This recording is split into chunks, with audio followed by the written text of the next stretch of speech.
बिस्मिल्लाहिर्रहमानिर्रहीम। अस्सलाम वालेकुम। आज मैं आपको समोसा चाट बनाने की रेसिपी दूंगी और रमजान शरीफ भी आने वाला है। और जैसे ही रमजान का आगाज होता है तो हमारे जहनों में समोसे, पकोड़े या चाट बनाने का ख्याल आता है।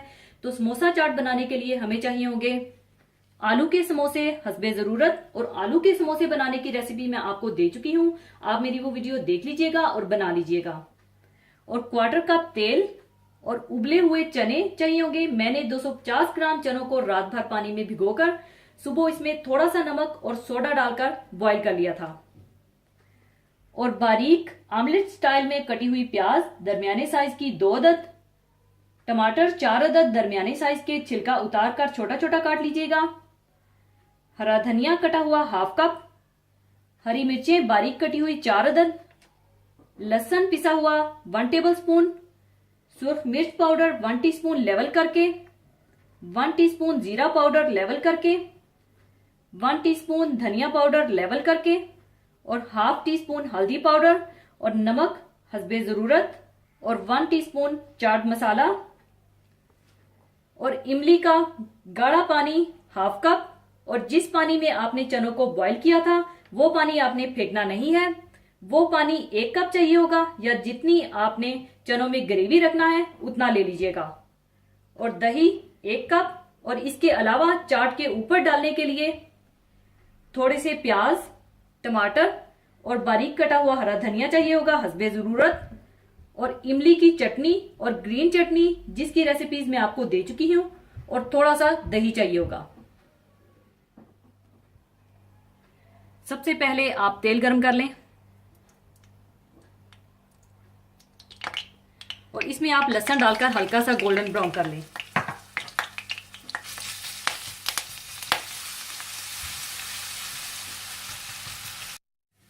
और जैसे ही लहसुन थोड़ा सा भुन जाए तो आप इसमें टमाटर डाल दें और इसे आप थोड़ा सा भून लें।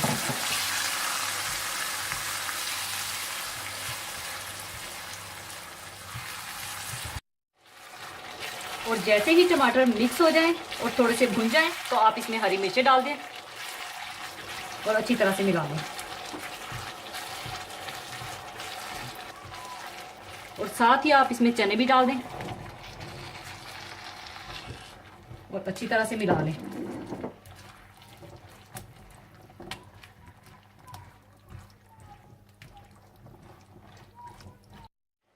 अच्छी तरह मिलाने के बाद आप इसमें प्याज डाल दें और इन्हें भी आप अच्छी तरह से मिला लें।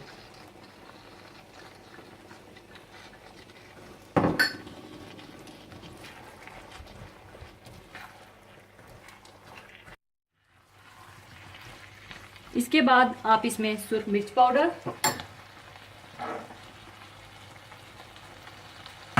हल्दी पाउडर, जीरा पाउडर, धनिया पाउडर और नमक डालकर अच्छी तरह से मिला लें।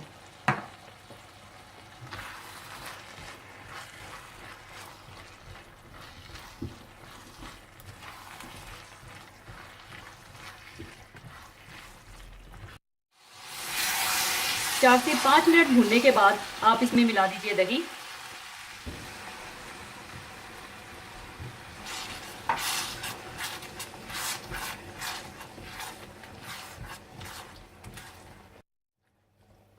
दही को अच्छी तरह मिलाने के बाद आप इसमें डाल दीजिए इमली का पानी और इसे अच्छी तरह से मिला लीजिए।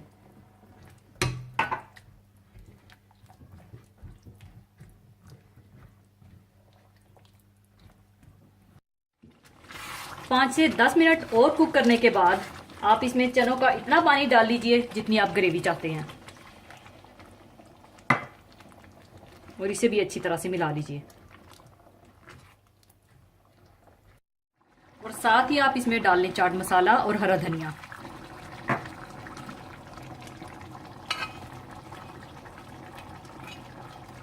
और इसे अच्छी तरह से मिला दें।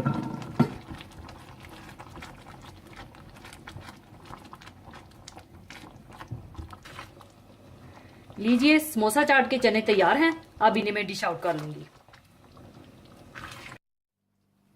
पहले आप समोसों को दरमियान से प्रेस कर लें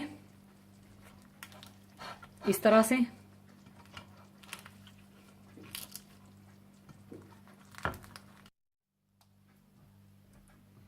और दरमियान में आप चने डाल लें।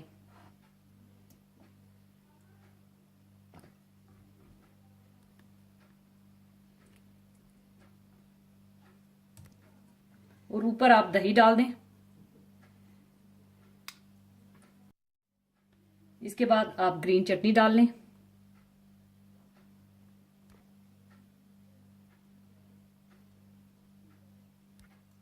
और ऊपर आप थोड़ी सी इमली की चटनी डाल दें।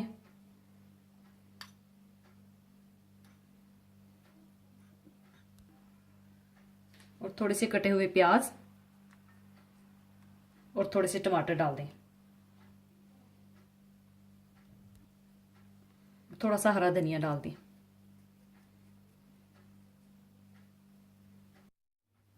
ऊपर आप चाहें तो थोड़ा सा चाट मसाला डाल दें।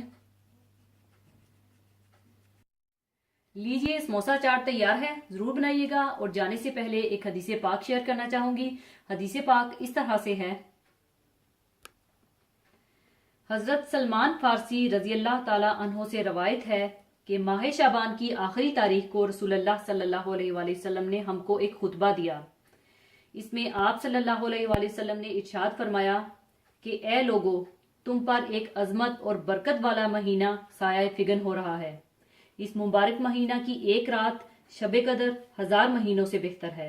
इस महीने के रोजे अल्लाह ताला ने फर्ज किए हैं और इसकी रातों में बारगाहे खुदावंदी में खड़े होने यानी नमाज तरावी पढ़ने को नफल इबादत मुकर्रर किया है, जिसका बहुत बड़ा सवाब रखा है। जो शख्स इस महीने में अल्लाह की रजा और उसका कुर्ब हासिल करने के लिए कोई गैर फर्ज इबादत यानी सुन्नत या नफल अदा करेगा तो उसको दूसरे जमाने के फर्जों के बराबर उसका सवाब मिलेगा। और इस महीने में फर्ज अदा करने का सवाब दूसरे जमाने के 70 फर्जों के बराबर मिलेगा। ये सबर का महीना है और यही वो महीना है जिसमें मोमिन बंदों के रिज्क में इजाफा किया जाता है। जिसने इस महीने में किसी रोजादार को अल्लाह की रजा और सवाब हासिल करने के लिए इफ्तार कराया तो इसके लिए गुनाहों की मगफिरत और दोजख से आजादी का जरिया होगा और इसको रोजादार के बराबर सवाब दिया जाएगा, बगैर इसके के रोजादार के सवाब में कोई कमी की जाए। आप सल्लल्लाहु अलैहि वसल्लम से अर्ज किया गया कि या रसूलल्लाह सल्लल्लाहु अलैहि वसल्लम, हम में से हर एक को तो अफ्तार कराने का सामान मुयस्सर नहीं होता, तो क्या गुरबा उस अजीम सवाब से महरूम रहेंगे? आप सल्लल्लाहु अलैहि वसल्लम ने फरमाया कि अल्लाह ताला ये सवाब उस शख्स को भी देगा जो सिर्फ पानी ही के एक घूंट पर किसी रोजादार का अफ्तार करा दे। रसूलुल्लाह सल्लल्लाहु अलैहि वसल्लम ने सिलसिला कलाम जारी रखते हुए आगे इरशाद फरमाया कि और जो कोई किसी रोजादार को पूरा खाना खिला दे उसको अल्लाह ताला मेरे हौज यानी कोसर से ऐसा सैराब करेगा जिसके बाद उसको कभी प्यास ही नहीं लगेगी, हत्ता कि वो जन्नत में पहुंच जाएगा। इसके बाद आप सल्लल्लाहु अलैहि वसल्लम ने फरमाया कि इस माह मुबारक का इब्तदाई हिस्सा रहमत है और दरमियानी हिस्सा मगफिरत है और आखिरी हिस्सा दोजख से आजादी है। इसके बाद आप सल्लल्लाहु अलैहि वसल्लम ने फरमाया कि और जो आदमी इस महीने में अपने गुलाम के काम में तखफीफ और कमी कर देगा, अल्लाह ताला उसकी मगफिरत फरमा देगा और उसको दोजख से रहाई और आजादी देगा। इस खुतबा नबी सल्लल्लाहु अलैहि वसल्लम का मतलब इंतहाई वाज़िया है। इस खुतबा में रसूलुल्लाह सल्लल्लाहु अलैहि वसल्लम ने रमजानुल मुबारक के हवाले से बहुत सारी बरकतों और रहमतों का जिक्र इरशाद फरमाया है। इसमें रसूलुल्लाह सल्लल्लाहु अलैहि वसल्लम ने रमजान की सबसे बड़ी और पहली अजमत और फजीलत ये बयान फरमाई कि इस माह मुबारक में एक ऐसी रात होती है जो 1000 दिनों और रातों से नहीं बल्कि 1000 महीनों से बेहतर है। ये बात जैसा कि हम सबको मालूम है सूरतुल कदर में तफसील के साथ बयान की गई है, बल्कि ये पूरी सूरा ही इस मुबारक रात की अजमत और फजीलत के मुतल्लिक है और इस रात की अजमत और अहमियत को समझने के लिए बस यही बात काफी है। और रमजानुल मुबारक की रातों में नमाज तरावी और इसी किस्म की दूसरी सुन्नतों और नफल इबादतों के लिए शबे बेदारी को नफल करार दिया है। लिहाजा जिसने शबे बेदारी की और नमाज तरावी वगैरह पढ़ी वो अजीम अजर सवाब से नवाजा जाएगा और जो शख्स इसे तर्क करेगा वो खैरो भलाई की सादतों से महरूम रहेगा। इसी तरह आप सल्लल्लाहु अलैहि वसल्लम ने इरशाद फरमाया कि नफल नेकी का सवाब फर्ज नेकी के बराबर और हर फर्ज नेकी का सवाब 70 गुना ज्यादा मिलना ये रमजानुल मुबारक के हर दिन और हर रात की बरकत और फजीलत से है।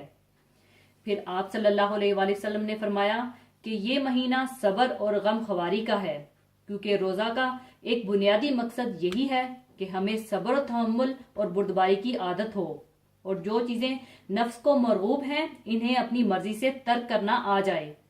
दूसरे ये कि जो गुरबा और फुकरा नादारी की वजह से फाकों पर फाके करते हैं उनकी तकालीफ का एहसास हो जाए। इसी तरह आप सल्लल्लाहु अलैहि वसल्लम ने यह भी इरशाद फरमाया कि इस बाबरकत महीने में अहले ईमान के रिज्क में इजाफा किया जाता है। इसका तजुर्बा हर साहिब ईमान रोजादार को होता है कि रमजानुल मुबारक में जितना अच्छा और जितनी फरागत से खाने पीने को मिलता है बाकी 11 महीनों में इतना नसीब नहीं होता। ख्वाह इस आलमी असबाब में वो किसी भी रास्ते से आए, सब अल्लाह ही के हुक्म से और इसी के फैसले से आता है। इसके बाद आप सल्लल्लाहु अलैहि वसल्लम ने रमजानुल मुबारक के महीने के हर अशरे को उसकी एक खास सिफ्त से बयान फरमाया। पहले अशरे को रहमत, दरमियाने अशरे को मगफिरत और आखिरी अशरे को जहन्नुम से आजादी का अशरा करार दिया।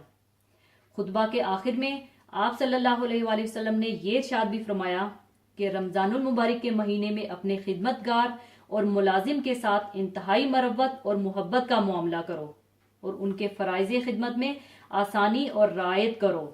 रमजानुल मुबारक की इन तमाम फजीलत और बरकतों को मद्देनजर रखते हुए हम सबको अपनी बेहिसी और गफलत को दूर करना चाहिए और यकसोई के साथ रमजानुल मुबारक के लिए तैयार होना चाहिए और इस मुकद्दस महीने के शायाने शान इसका इस्तकबाल करना चाहिए। रमजान से पहले ही तौबा इस्तगफार से कल्ब की पाकीज़गी हासिल करनी चाहिए और अल्लाह ताला से तौफीक तलब करनी चाहिए। इस बात का अज़म और इरादा कर लेना चाहिए कि आने वाले दिनों में मासी और सरकशी से परहेज करेंगे, अल्लाह ताला की नाफरमानियों से बचेंगे और अल्लाह के बंदों के हकूक को बाअहसन तरीकों से पूरा करेंगे। ए अल्लाह, तू हमारी मदद फरमा। आमीन। और इसी के साथ मैं आपसे इजाजत चाहूंगी। अपना बहुत ख्याल रखिएगा, दुआओं में याद रखिएगा। अल्लाह हाफिज।